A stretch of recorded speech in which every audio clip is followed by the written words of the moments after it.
Happy President's Day, and welcome to this week's episode of Measuring Success Right.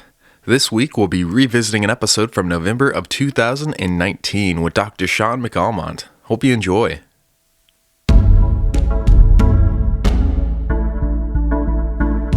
Welcome to Measuring Success Right, the official podcast of the Marriott Student Review, a podcast for students by students, where we connect the leaders of tomorrow with the issues of today.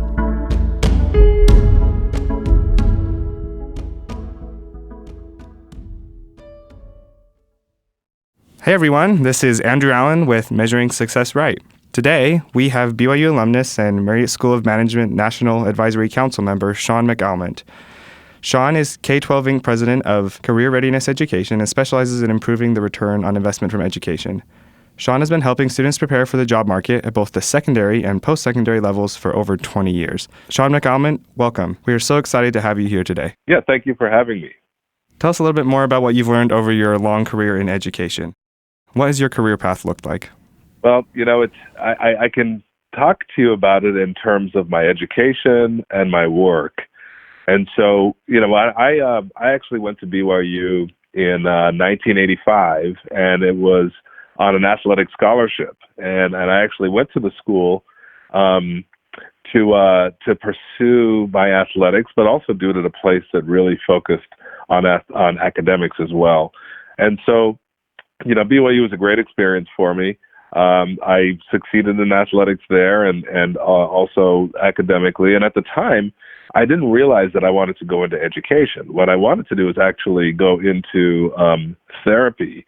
And I was thinking that I was going to, get my master's and become a licensed therapist to really help young people along their path in life. And along the way, after I graduated, I actually, happened into somebody that I knew who said, you should really look at the field of education because you can also, help young people on their path to success in their careers, but doing it from an educational perspective versus a therapy perspective. And so I did that. I ended up working at BYU as an advisor, and I advised students, multicultural students, and also student athletes. And then I went on to do that at Stanford University as well. And after Stanford, I got an opportunity to work in career education, which opened up a whole new world for me because it wasn't the sort of higher achieving students that came from very supportive backgrounds like at Stanford and BYU. It was working with students from every part of the educational spectrum or the home support spectrum. And so, they all needed different approaches to achieving in their careers. And so I really had this multi-segment approach to my career, and it's been fantastic. So I kind of merged my formal education with my career in education, and I've come out as one of the few people that has worked in traditional education, K through 12, 2-year schools, career education, et cetera. And so it's been partially planned, but very opportunistic and organic as well. That's awesome. That sounds like a very unique but very interesting and helpful career path. I guess I was just wanting to go back to what you mentioned, advising students. What are some of the things you've learned that students can do to help have academic and career success? Yeah, I really love the field of academic and life advising. It kind of goes back to my counseling and therapy days. And it's interesting that we all start off on a path. And advising, I think, the critical piece for sort of measuring where a student is and where they can go is really understanding what their starting point is. We all start at a different place. Some did really, really well in high school and were just sort of academic genius, and others struggled a little in high school and sort of picked up the pace later on in life. It's very difficult to use a one-size-fits-all approach. And so advising really involves figuring out where the student is and what steps they need to take in their unique path to get to success. And I would say also that, those of us who have advised or mentored students along the way, you realize that it's a real relationship of trust that you have to build with a student, and a student along with the advisor as well, because there are so many other things that fall into the academic path. I've worked with young people over the years who might have had a death in their family, or financial struggles, and those kinds of things can really affect someone's path in life. And so, again, you've got to take a very unique approach with each student and understand what's happening, not just academically, but also within their lives in terms of how it's impacting their way forward. And I think if you can build that strong mentor-student relationship at every stage of education, you really have an opportunity to affect a student's trajectory toward career success. Thank you for that. I think that's awesome that you base it all on trust, and that relationship, that that relationship pays so much of like an importance in a student's success. I guess you mentioned some challenges that affect students' education and careers. What are some challenges you faced in your career, and how have you overcome them? Yeah, it's interesting. I mean, I think back to when I first went to BYU. When I was in high school, I mean, I wasn't. I liked kind of the safety of my own home. I was kind of a homebody, very safe in how I looked at the world. Almost a little introspective. Well, I was very introspective because I always thought things through, and so with that said, I think some of the insecurities I had, sort of showed up in my early decision making while I was younger. But one of the things I found that helped me overcome challenges was figuring out that I could find success in doing little things every day. So I would set goals for myself, like very simple goals, whether it was related to my homework or my sports or even my chores. I remember, being a high school student, and we moved into a home. And when we got to this new home, it had a very small front yard, and the lawn was dead. And my dad said, "Hey, can you bring that back to life?" And so I remember talking to the neighbor. I figured out exactly how he did it, what it took, and I started working on that lawn every single day. And in 2 weeks after putting lawn seed down and cutting it and watering it every night, I saw that it started turning green, and I go back to that story all the time because by the end of a month or two, it was like the best lawn in the neighborhood. And I thought, wow, I mean, look what I was able to achieve just from, setting a goal to do it and then working backward in the steps that it would take. And then I've kind of used that in every challenge that I've ever faced, that same process, like where do I want to be, like how it's going to take to get there, and then working backward into the individual steps that it's going to take. And I found myself working my way out of challenges like my insecurities. I really learned how to be, a lot more communicative over the years, to present myself in a certain way. And it's much different than I was prior. I've learned how to, just sort of work within a team, how to communicate better. So all kinds of things that I struggled with early on in my life, I just set those goals to achieve success in my own mind. And once I achieve those, I end up overcoming the challenge. That's awesome. I think that sometimes these big goals, like take graduating from college or high school, or maybe an education goal or a career goal, can be really overwhelming. But when you break it down like that, I guess they seem to be a lot easier. Absolutely. What are some of the most valuable things you feel like you've learned over this course of overcoming challenges and in your career path so far? One of the things that I share when I have a moment like this, like I love this interview because it's not necessarily, I do a lot of podcasts, a lot of radio interviews about the educational statistics out there and what's happening to the demographics, and it's really a lot of statistical stuff. But, at K-12, my job is president of career readiness, and K-12 has about 120,000 students on its learning platform around the country. And for a portion of those students that are in our destinations career academies, we have the opportunity to help them at really young ages gain confidence and gain skills and an awareness of technology and what the modern workplace looks like. And I love it because it reminds me of some of the lessons that I've learned, but I had to learn them later in life when we can now present them earlier to students as early as, middle school and even before middle school. So I would say some of the lessons that I've learned are really the importance of communication, how we work with each other. And I really live by the golden rule, which is I treat people the way I'd like to be treated.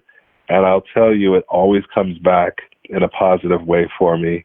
I have a really, I work really hard. So my work ethic I've developed, and I think it was maybe a little of the athletics and also, sort of getting through school at the same time. It teaches you how to prioritize, but also stay working hard. And I really think that the basic skills are very, very important. Like your ability to articulate your thoughts verbally, like we're doing today, or in writing. I think we sometimes underestimate those really basic skills of doing basic computations in your mind so that you can follow along with, someone's financial presentation, or being able to, write a really good essay or resume or cover or sales presentation, and the ability to listen carefully to details and then be able to, reflect them back.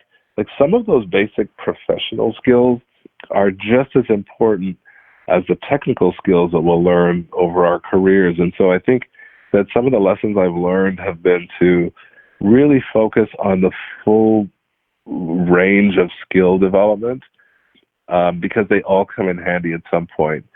First impressions are important.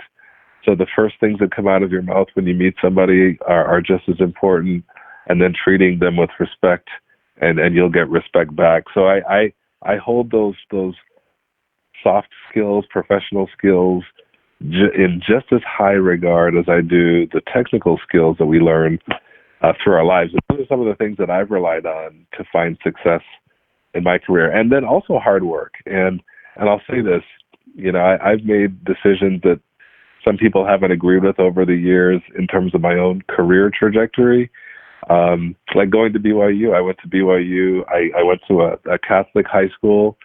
I am African American or Black, and so a lot of people said, "Oh, you don't want to go to BYU," and I really just rejected that, because when I went on my recruiting trip, I really loved the feeling I got there, and I felt really supported. So I did it. It was hard, but it's one of my greatest accomplishments. I have a son that's in the Marriott School, graduating and then going on to work at Credit Suisse, and so it's a great place, and I thought it was a great decision, and it's really proven to be that. I went back to get my doctorate at the University of Pennsylvania when I was older, and people thought, you should just be coasting and relaxing now. Why are you going back to one of the hardest programs in the country?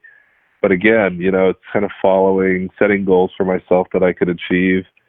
And another lesson learned is, don't always listen to the detractors. Follow your own spirit, and you can achieve great things. So that's a long way of saying a few things, but hopefully it was helpful.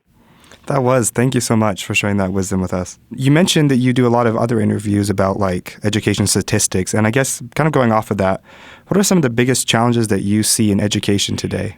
Yeah, I honestly feel that the speed of change in industry and the demographics or the generational change in young people are really putting pressure on traditional education. And just a quick example, I've got 4 kids, and 3 are through college, and I've got one more at home who's going to college next year. And there's a 5-year gap between this youngest and his older brother. And that might as well be a 100-year gap, because they're so different generationally. The access to information that the young one has his understanding of technology and where he gets his information. He's just so different. But I don't think he's motivated by the traditional school system because they're not engaging him in that way. The traditional school system is, get in there at 7:30 a.m., sit in rows and listen to a teacher or a professor lecture. And I think that worked, through the industrial age, and it gets more outdated as generations change. And then on the other side, I think technology is driving change in the economy at such a tremendous rate. I was looking at a statistic about how fast technology is changing the way everything's done through automation, the use of bots, sort of a drone and artificial intelligence. It's really around us every single day, even though we might not see it flying around in the sky. That technology is being used every day. And I think because that's moving so fast on one side and young people are changing so rapidly on the other side, education in the middle hasn't changed at all. It's really the same traditional approach we've used for years. And I think, that is a huge challenge for traditional education on the K-12 and higher ed side to use different types of instructional methods, have students understand what's happening in the world around them, make the education more applicable to contemporary, technology, and understand, going back to meeting students where they are so that they have a chance to advance at the pace they need to advance based on what they know. And until education flexes a little bit, that pressure is going to continually be on traditional ed. That's very interesting. I feel like I haven't totally realized all those technological factors and societal changes have played into the kind of the crunch on traditional education. How do you think that we as students can be part of this, solving that problem? I love the fact that you're doing this podcast. That's something that really didn't exist when I was in school, 30 years ago. Having a voice, whether it's through a podcast series or through social media, or even making your voice known to, university administration, I think that young people today can be part of the solution by almost like this reverse mentoring, where the younger population can start mentoring us older folks to let us know how you learn, what kind of environment you'd like, what kind of active learning environment would engage you more in what's happening around the world. Because I think what I see right now is that pressure we talked about just a second ago. It really results in a skills gap.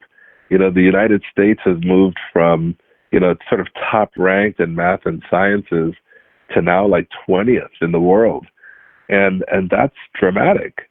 So you have a lot of baby boomers retiring who were steeped in math and engineering, and a lot of young people coming up that might not see the same value in those careers or STEM-related careers. And so you see this big gap now in the number of open jobs that we can't fill, and so we're outsourcing to other countries. It's just one example of one of the challenges, but I think if students could really play more of a role in the development of curricula and the development of programs of study for modern careers in a modern workplace, I think that they could really help drive the change that's necessary. We at K-12 were talking the other day about these pathways that we're introducing high school students to, and one of them is a technology pathway. And we were looking at some of the job titles at a place like Google or Amazon Web Services, and some of those job titles didn't exist just 5 years ago. And by the way, there are job titles that don't exist today that will exist 10 years from now. And so, college students, like yourself, high school students, even elementary school students will see an entirely different world in just a few years. And I think the more vocal young people can be and how schools prepare them for that world can really force the right change that I think we need. That's awesome. I think that often we as students don't totally understand the impact of our voice. I think that's awesome that you spoke to that we can have an impact, and that's an important part of the solution to this problem with education currently. Switching gears just a little bit, our podcast is called Measuring Success Right. So we like to ask about success, and I wanted to ask you today, how do you define success? It's a really good question. I would say this. Remember the story I told you about the lawn? Yeah. my first success, like making that lawn green. I think that for me, success really is anything I set for a goal for myself and I achieve equals success to me.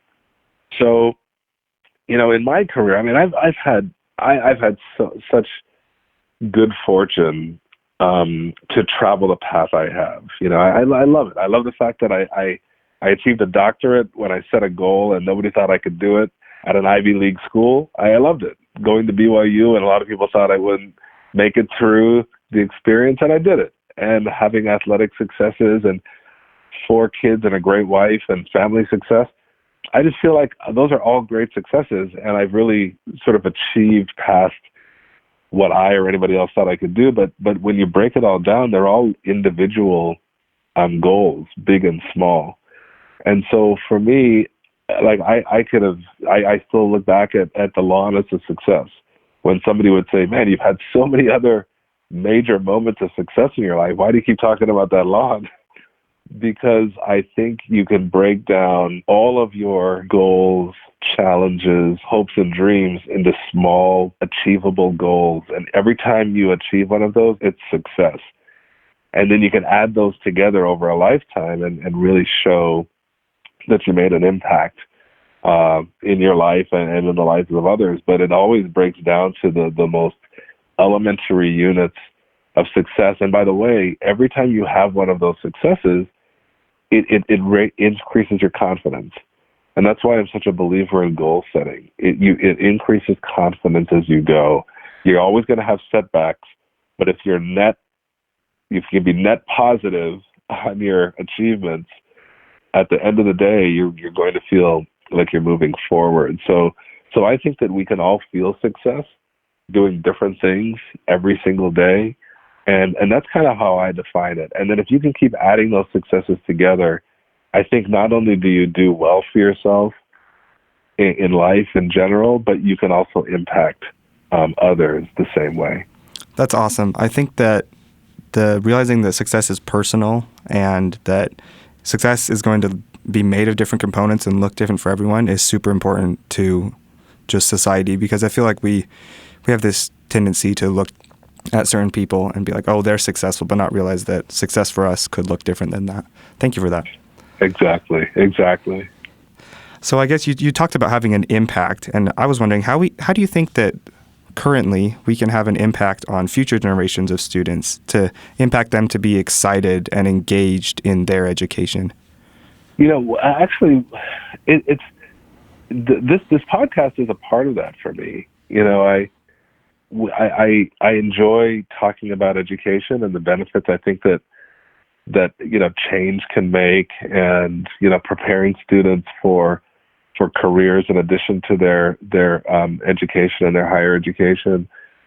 It's important, and I think that for me, if I can continue to do this and inspire young people along the way, and then I'm writing my first book that is about sort of career pathing and career success, and really get the word out to the young people that really need it the most. I think I would feel like I inspired a future generation, and it's really just those lessons learned. It's how do we learn something, find success, kind of prove it out for ourselves, and then what do we do with it? Do we hold on to it, or do we somehow share it?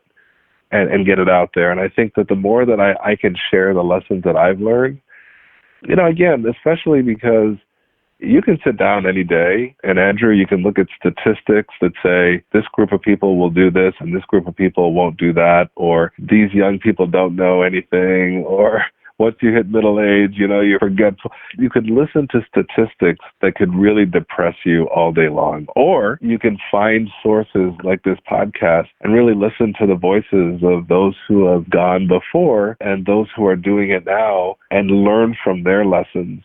I mean, I learned so much from mentors along the way that was fantastic. So I think that if we can continue to share our voices as we go through this journey, it will help generations to come. That's awesome. Again, just the importance of having and sharing our voice currently in the present impacts the future a lot. So how can we as students right now prepare ourselves for the future and prepare to be those mentors and the people that have gone before that you mentioned? Well, I honestly think that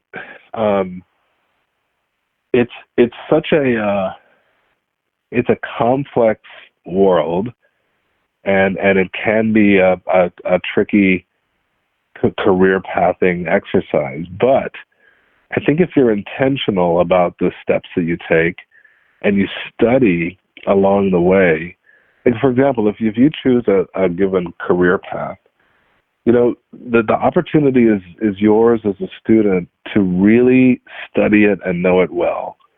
Network with those who are in it, with alumni from your college. It's amazing the response that you can get if you write a CEO in an industry that you're interested in, letting them know that you want to learn more and you want to know why they did it. I think that students really have more power to set their course than they even know sometimes. Sometimes you feel like, well, I'm young and I'm just a student. But, because you're the future generation, you really would have the ear of many in industry or in careers that you might be thinking about. And they would open up their doors or their email to answer questions. Kind of just like I'm doing right now. So I think that if students can really be intentional about where they'd like to be down the road, again, setting those goals, and then incrementally work with networking, reaching out to those who have been successful in those careers, working with alumni, working with all the resources that the universities out there provide, you really get a good view of where you can be. And again, it's a confidence builder. So I think that students can be inspired a number of ways by watching and learning and experiencing, but also by being active and intentional in their process. I really think that you can chart a path for yourself instead of just being guided by a trend. You can actually guide your own ship forward. I think that's awesome. Thank you, Shaun. That really inspires me personally. I think that will definitely inspire lots of other people to be more engaged and be more active in what they do to prepare for the future and their future career path. Well, Shaun, thank you so much for joining us today. I've really appreciated this time, and I know our listeners really appreciate this interview too. Well, this was fantastic. Thank you so much for inviting me. Reach out anytime. I'd be happy to come on again, and best of luck to you. And I hope that my words today could add, a little bit more insight into what the future might hold. But thank you again. Yeah, thank you.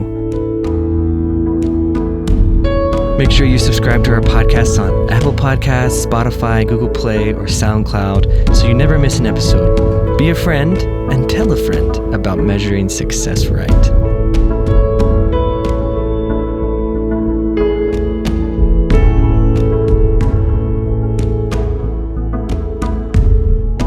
This podcast is a project of the Marriott Student Review at Brigham Young University. You can find us on Instagram, Twitter, and Facebook at Marriott Student Review or online at marriottstudentreview.org.